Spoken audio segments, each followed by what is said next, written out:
なんか普段はここまでどうですかここ。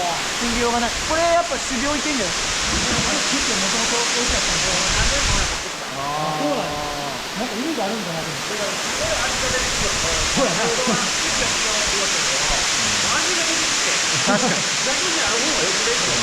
なんか意味があるんかな。修行してた人が木になったんじゃないの？修行してた人が修行してた人が木になったんじゃない人という字で。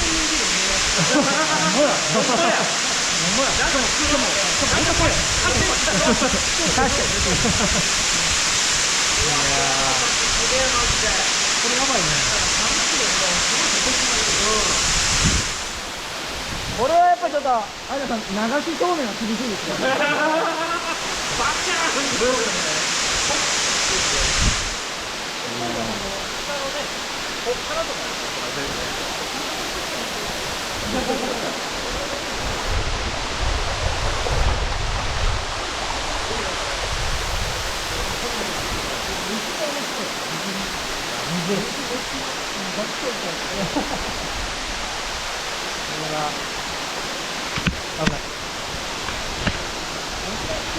気をつけないと落ちますね、これは。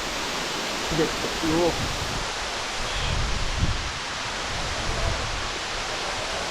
いやいやいやいや。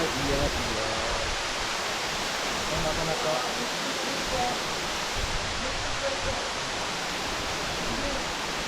この縦が縦にこそ価値があります。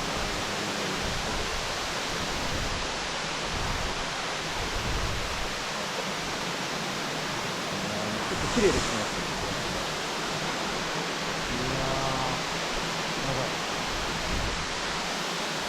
すごいな。これ何も考えずに撮ってるけど大丈夫ですかね、僕これ。レンズ的に。